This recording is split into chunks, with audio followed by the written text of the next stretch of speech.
కొండా సురేఖ ఇష్యూలో ఇంతకు ఎవరు పైచేయి సాధించారు, ఏం జరిగింది, ఏం జరుగుతున్నది, ఇందులో అన్ని రకాల అంశాలను ఇంక్లూడ్ చేస్తున్నారు. కరప్షన్ ఉన్నది, ఎక్స్టార్షన్ ఉన్నది, క్యాస్ట్ ఉన్నది, ఎవరికి నచ్చినట్టుగా వారు మాట్లాడుతున్నారు, రకరకాలుగా విశ్లేషిస్తున్నారు. మొత్తానికి ప్రభుత్వంలో ఉన్న మంత్రి ఇంటి మీదకే పోలీసులను పంపించడం అన్నది ఎంతవరకు కరెక్టు? అంటే వాళ్ళ ఈగో సాటిస్ఫాక్షన్ కోసమో, లేకపోతే మనము పైచేయి సాధించాలి అన్న తాపత్రయమో, లేకపోతే దీంట్లో భాగంగా ఏం చేయడానికైనా రెడీ అవుతున్నారు. మరి ఎవరి ప్రోద్బలంతో, ఎవరి దీంతో జరుగుతున్నది? సో ఇది మాట్లాడాల్సిన అంశము. నా ముందు పాషం యాదగిరి సార్ ఉన్నారు, సార్తో మనం డిస్కస్ చేద్దాం. సార్ నమస్తే. నమస్తే. ఇది అంతా చూసారు కదా సార్, మొత్తం టోటల్ ఎట్లా అనిపించింది మీకు? అంటే ఇది చూస్తే కాంగ్రెస్ పార్టీ అధికారంలో ఉంది కదా, సోయిలేని పార్టీ, ప్రజల చేతిలో రాయలేదు, కాంగ్రెస్ పార్టీ తలకోలేదు, సోయలేదు. మొట్టమొదటి ఆ పార్టీలో అంతర్గత ప్రజాస్వామ్యం లేదు, ఏ పార్టీలో లేదు. కానీ అధికారంలో పార్టీ సోయి తెచ్చుకోవాలి. అంతర్గత ప్రజాస్వామ్యం లేకపోతే చర్చ పెట్టుకోవాలి కదా. 10 మంది కూర్చొని ప్రతి ఇష్యూను సార్ట్అవుట్ చేసుకోవాలి, చర్చ పెట్టుకోవాలి. సమస్య వచ్చింది అనుకోండి, లోపల డిసిప్లినరీ కమిటీ ఉంటుంది, లేదా సమస్యలు పరిష్కారం చేసుకోవడానికి కమిటీ ఉంటుంది. అట్లాంటిది ఏది లేదు దాంట్లో. ఎందుకు లేదంటే ఢిల్లీలో కూర్చున్న రాహుల్ గాంధీ కావచ్చు, సోనియా గాంధీ కావచ్చు, వాళ్ళకు అడగండి తెలంగాణలో ఏ భాష మాట్లాడతారో అడగండి, చెప్తారు. తెలియదు. మోదీ కూడా అంతే.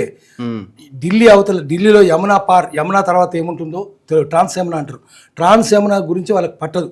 యమునా లోపలనేదే పట్టించుకుంటారు, అవతలనేది పట్టించుకోరు. ఆంధ్రప్రదేశ్లో ఏ భాష అడగండి, తెలియదు వాళ్ళకు ఏ భాష అనేది. ఆంధ్రప్రదేశ్ రాజధాని ఏదండి, తెలియదు. మోదీకి తెలియదు, రాహుల్ గాంధీ తెలియదు. వాళ్ళకి కావాల్సిన డబ్బులు, వీళ్ళు డబ్బులు పంపిస్తూనే ఉన్నారు. అక్కడ సిద్ధరామయ్య దగ్గర, సిద్ధరామయ్య తీయరు కాబట్టి డీకే శివకుమార్ డబ్బులు పంపిస్తాడు, ఇక్కడ మన పొంగులేటి పంపిస్తాడు, డబ్బులు పంపిస్తుంటారు, నింపుకుంటారు, పొట్ట నింపుకుంటారు, ఖజానా నింపుకుంటారు, అల్మారి నింపుకుంటారు, బ్యాంకులు నింపుకుంటారు. కాబట్టి వాళ్ళకి పట్టదు. ఇప్పుడు రోజుకు పరుగు పోతున్నది కాంగ్రెస్ పార్టీది. మనం చూసిన పొన్నం ప్రభాకర్, అడ్లూరి లక్ష్మణ్ ఎంత తిట్టుకున్నారు వాళ్ళు, ఒకరినొకరు తిట్టుకున్నారు. అందరూ చూస్తున్నాగా. ఇది మీడియా, టీఆర్ఎస్ మీడియా సృష్టిస్తున్నారు అన్నది నువ్వా, టీఆర్ఎస్ మీడియా అన్నదా? కెమెరాలు ఉన్నాయి, మైక్ ఉంది, జనమంతా ఉన్నారు. ఒక కెమెరాలు కాదు, ఎన్ని 100 కెమెరాలు ఉన్నాయి. అందరి ముందు నువ్వు వీళ్ళకి అసలు కెమెరాలు ఉన్నాయి, లైవ్ లో ఉన్నామని కూడా ఏం లేదు. లేదు, వాళ్ళు మర్చిపోతున్నారు. మర్చిపోయారు అంటే స్లిప్ అయినామని చెప్తుండ్రు. ఫ్రాయిడ్ ఏం చెప్పినాడు, సిగ్మండ్ ఫ్రాయిడ్ పెద్ద మానసిక తత్వవేత్త కదా, ఆయన ఏం చెప్పినాడు, there is nothing like slip of tongue, it is an inadvertent expression of subconscious state of mind. నీ మనసులో ఉన్న దాన్ని పొరపాటున జారుతావు. మనసులో ఉన్నది చెప్పాడు, పొరపాటున చెప్పాడు. Subconscious state of mind అది. టంగ్ స్లిప్ అనేది లేదు. ఆయన అన్నాడు, మనం కొట్టుచూడని ఉంటుంది. There is nothing like slip of tongue, నోరు జారడం అనేది లేనే లేదు. నీ మనసులో ఉన్న మాటనే చెప్పేసి పొరపాటు చెప్పిండు. అసలు పొన్నం తప్పు కదా. నువ్వు దళితుని ఎట్లా అంటావు, ఎంత తప్పది. నీ బలుపు అది. అధికారంలోకి వచ్చిన కొత్తగా వచ్చిండు కదా, లెక్కలేదు నీకు. ఆయన ధర్మపురే కదా, ఏముంటుంది. నువ్వు ఆయన ధర్మపురి, నువ్వు అధర్మపురి. పొన్నం మనకు తెలిసిందే కదా. ఒకటి. రెండవది, ఇప్పుడు ఇది మరి ఎవరైనా కంట్రోల్ చేస్తున్నది. ఆఖరి కంచేలాంటి వాడు తీసుకొని, ఏమయ్యా ఎలక్షన్ జూబ్లీస్ నీకు బుద్ధి ఉందా అని చెప్పి ఆ కంచేలి ఇద్దరు కోపడ్డాడు. కోపడితే ఆయన ఢిల్లీ రాహుల్ గాంధీ కూడా చెప్పినావు తెలియదు. అదే ఆయన మాట్లాడి చెప్పినట్టున్నాడు, అట్లా దాంతో ఆగింది. మరి ఇక్కడ ఏమైతుంది? ఇప్పుడు వాళ్ళకి సోయి ఉండాలి, అందరు రెడ్లు కనిపిస్తున్నారు. ఇప్పటికే మీరు 42% సాధించకపోతే కావాలని డ్రామా చేసిరని జనానికి అర్థమవుతుంది. డ్రామా అనేది మీకు ఎందుకు చేసుకుంటారు? 42% ఎందుకు ఇస్తారు బీసీలకు? ఇయ్యరు. మీకు ఎస్సీలు లెక్కలేదు, బీసీలు లెక్కలేదు. వీళ్ళకంత నిజాంకు తొత్తులుగా ఉన్న వాళ్ళు, తొత్తులుగా ఉన్న వాళ్ళే పరిపాలన. అప్పుడైనా ఇప్పుడైనా వాళ్ళే. మరి అదే విష్ణు రామచంద్రుడి వారసులు, అదే జన్నారెడ్డి ప్రతాప్ రెడ్డి వారసులు, పరమ రాక్షసులు కదా వాళ్ళు. కర్కోటకులు వాళ్ళు. 60 కొమ్ములు 20 కూరల ఘోర క్రూర కర్కోటకులు పరిపాలన చేస్తున్నారు. మామూలు మనుషులు కాదు. అప్పుడు వాళ్ళే, ఇప్పుడు వాళ్ళే. సో వాళ్ళకి ఏముంటుంది? పేదోడు లెక్క ఉంటుందా? లెక్క ఉండదు. ఆమె ఎవరే, సాలే ఆమె లెక్కనే తీసేది. ఆయన ఎంత మునురు కాపోడు, తీసిపారి. మునురు కాపోనంటే పోతే చెప్తున్నాడు సామెతలు. మునురు కాపోనంటే పోతే 3 రాళ్ళు ఇంట పెట్టుకుపోవాలి, మునూరం కబీర మిత్రం ఇట్లాంటివి చెప్తున్నట. తప్పు కదా. కులాలకు పేరు చెప్పుకుంటే ఏంటి? సాలెళ్ళు ఎవరా, సాలెళ్ళు ఎప్పుడు సిపాయి అయిందా, ఇట్లా భాష. ఇది నువ్వు అప్పుడెప్పుడో పుట్టిన భాషను ఇప్పుడు కూడా చెప్పుకుంటూ పోతుంటే అక్కడ మంత్రులు చెప్పుకుంటారు కూర్చొని. ఇట్లా ఇన్ఫార్మల్ కూర్చొని కూడా చెప్పుకోదు కదా. అక్కడ ఎవరు ఉంటారు కదా, ప్యూన్లు, అటెండర్లు, వాళ్ళు పద్మశాలి ఉండొచ్చు, అవసరం ఉండొచ్చు, వాళ్ళు చెప్పుకుంటారు, బయటకు వచ్చి చెప్తున్నారు, ఇవన్నీ చెప్తున్నారు. మరి సోయి లేదు కదా ఆమె. ఇప్పుడు ఇట్లా చేస్తే ఏమైపోతుంది? దాంట్లో వరంగల్ మీకు అంత జూబ్లీస్ ఎలక్షన్లు వస్తాయి, ఓట్లు పడతాయా? మీకు పడే కదా. సాలోళ్ళు ఓట్లు లేరు, మీకు మున్నూరు కాపాలు ఓట్లు లేరు. అప్పుడు ఏమైపోతుంది? వాడు అటెంట్ ఇష్టం లేకపోవచ్చు, లంకాల దీపక్ రెడ్డి దొంగనే కావచ్చు, మంచోడా దొంగనే వేరే విషయం. అది అటు పోతే ఎట్లా? ఆమె టీఆర్ఎస్ ఆమె ఉంది, ఆమె ఓట్లు పడతాయా లేదా కాదు. ఇట్లా మీరు చేసిన తప్పుల వల్లనే వాళ్ళకి లాభం కలుగుతుంది. అందుకని రాజకీయాల్లో విబి రాజు చెప్పినట్టు, వల్లూరు బసవరాజు చెప్పినట్టు హత్యలు ఉంటాయి, ఆత్మహత్యలు ఉంటాయి. కాంగ్రెస్ పార్టీ ఆత్మహత్య చేసుకుంటుంది. ఇప్పుడు వాళ్ళు ఏదో చేద్దాం అనుకుంటే ఇక రివర్స్ అయినట్టు కనబడుతుంది. ఇప్పుడు వాళ్ళ కూతురు మొత్తం బయట పెట్టింది కదా, గన్ ఎవరు ఇచ్చారు, అదెవరు ఇచ్చారు, ఇదెవరు ఇచ్చారు, అంతే కదా. గన్ ఎట్లుంటది, గన్ ఇచ్చిందంటే ఇక్కడున్నా అక్కడున్నా తప్పే. తర్వాత డక్కన్ సిమెంట్ సపోర్ట్ ఏంది, డక్కన్ సిమెంట్ మన బీహార్ అక్కడ చచ్చిపోయాడు, బుద్ధుందా, కార్మికుడు చచ్చిపోయాడు. చచ్చిపోతే వాళ్ళు తిరుగుబాటు చేసినాక పెద్ద చచ్చిపోయినాక చేయరా, దౌర్జన్యం బీహార్ కార్మికులు దౌర్జన్యం అంటే చచ్చిపోయినాక నువ్వు చంపినందుకు తప్పు కాదు, తప్పని అన్నోంది తప్ప.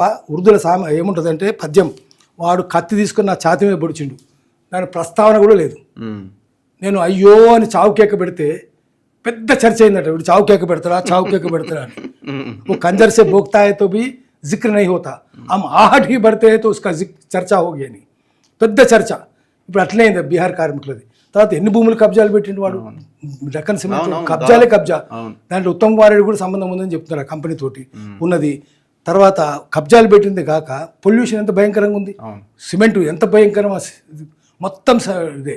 ఆ డక్కన్ సిమెంట్ కాదు, దుకాన్ సిమెంట్, దుకాణమే అందరం కొనేస్తుంటుంది. ఇంత ఉంటే దానికి ఒత్తాసేంది మీరు. పొల్యూషన్ కంట్రోల్ బోర్డు ఏం చేస్తుంది అని ఉండొచ్చు, ఆమె సెక్రటరీ అడిగిండొచ్చు పొల్యూషన్ కంట్రోల్ బోర్డు. ఎందుకంటే పొల్యూషన్ కంట్రోల్ బోర్డు అమ్ముడు పోయింది, బుద్ధుందా, సోయిందా ఎక్కడన్నా. పొల్యూషన్ కంట్రోల్ బోర్డు గల్లాబట్టి పట్ట కొట్టాలి. తెలంగాణలో పొల్యూషన్ కంట్రోల్ బోర్డు ఉన్నంత అవినీతి ఎక్కర్లేదు, దుర్మార్గులు వాళ్ళు. బోర్డుల నిల్చోబెట్టి చెప్పులతో కొట్టుకుని విచారించాలి. పొల్యూషన్ కంట్రోల్ బోర్డు ఏం చేస్తుంది, ఫార్మా పొల్యూషన్ ఎంత ఉంది కదా, సిగ్గుందా పొల్యూషన్ కంట్రోల్ బోర్డుకు. వానికి నువ్వు వకాల్తానా, మంత్రులు మంత్రులు పొల్యూషన్ కంట్రోల్ బోర్డు వకాల్తానా, మీరు చెప్తురా దొంగ పనులు చేయమని పొల్యూషన్ కంట్రోల్ బోర్డుకు. పొల్యూషన్ కంట్రోల్ బోర్డును వాడిని తీసుకుపోయి అక్కడనే కూర్చోబెట్టాలి. అరే పొల్యూషన్ కంట్రోల్ బోర్డు నువ్వు అక్కడ ఉండరా, నువ్వు ఇక్కడ కాదు ఉండాల్సింది, పటంచెరులో ఆఫీస్ పెట్టుకోరా అని చెప్పాలి. సంగారెడ్డిలో ఎందుకు పెట్టుకుంటున్నారు పోయి, పొల్యూషన్ లేని చోట పెట్టుకుంటున్నారు. కంపెనీలనే ఉండాలి, ఓనర్ కూడా ఉండాలి. తర్వాత పొల్యూషన్ కంట్రోల్ ఓపెన్ కాస్ట్లో అవుతుంటే మొత్తం పొల్యూషన్ ఉంటుంది. వాడు వస్తాడు, రిపోర్ట్ రాసుకోడు, ఎన్వైరన్మెంట్ ఇంపాక్ట్ పబ్లిక్ హియరింగ్ ఉంటుంది. వాడు వస్తాడు, అంత మంచి అందరూ అపోజ్ చేస్తారు, ఊరోళ్ళు అందరు సపోర్ట్ చేసి రాసుకుంటాడు. పొల్యూషన్ కంట్రోల్ ఎంత దొంగలాలు, వాళ్ళకి వీళ్ళు సపోర్ట్ ఎందుకు. అందుకని పొల్యూషన్ కంట్రోల్ బోర్డును తిట్టిండంటే తిడతాడు, తిట్టింది కరెక్ట్, అది మనం దండేయాలి. ఎవరో తిట్టినోడు ఎవడో, కొండా సురేఖ సెక్రటరీ కావచ్చు, ఓఎస్డీ కావచ్చు, మనం పోయి ఆయనకు దండేద్దాం, మంచి పని చేసిన బిడ్డ, తిట్టుడు కాదురా కొట్టుడు చేయాలరా అని చెప్పాలి. అందుకని ఇది చాలా తీవ్రమైన విషయం. ఇది ఇప్పుడు పార్టీలో ఏంది ఇది అంటే మీరు అంతర్గత ప్రజాస్వామ్యం లేదంటే దీన్ని అంతర్గత ప్రజాస్వామ్యం అంటున్నారు వాళ్ళు. దీన్ని ఎట్లయితుంది, అంతర్గత ప్రజాస్వామ్యం బహిరంగంగా ఉండాలి, చర్చ పెట్టు, ప్రతి మంత్రి మీద చర్చ ఉండాలి. లేదా మనం చేద్దాం, రేపటి నుంచి పౌర సమాజమే నీ పార్టీ తప్పుడు చేస్తున్నది, మనం ఉండాలి. ఒకటి పేరు పొల్యూషన్ ఉన్నదనుకోండి, దాని మీద చేయాలి. ఫార్మా ఉంది, ఫార్మా పొల్యూషన్, మనమే రెగ్యులర్ సెమినార్లు పెట్టి వీళ్ళ బట్టలు కూడా తీసి రోడ్డు మీద నుంచి. ముఖ్యమంత్రి చుట్టూ కూడా అంతా బ్యాచ్ చేరినట్టు, అంతా ఎప్పుడైనా అధికారం ఉంటాడు. మొన్నటిదాకా టీఆర్ఎస్ ఉన్నారు, ఇప్పుడు రేవంత్ రెడ్డి చుట్టూన్నారు.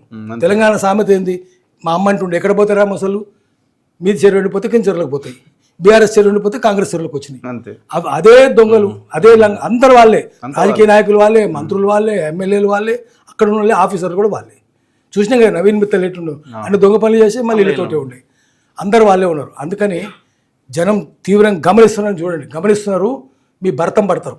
అది thank you sir, thank you very much. మరి చూద్దాం, మరి ఇప్పటికైనా కాంగ్రెస్ మేలుకుంటుందా, ముఖ్యమంత్రి కొంత ఏమైనా సోయికి వచ్చి నిర్ణయాలు మంచిగా తీసుకుంటాడా, చూద్దాం ఏం జరుగుద్దో. చూస్తూనే ఉండండి మన తొలి వెలుగు.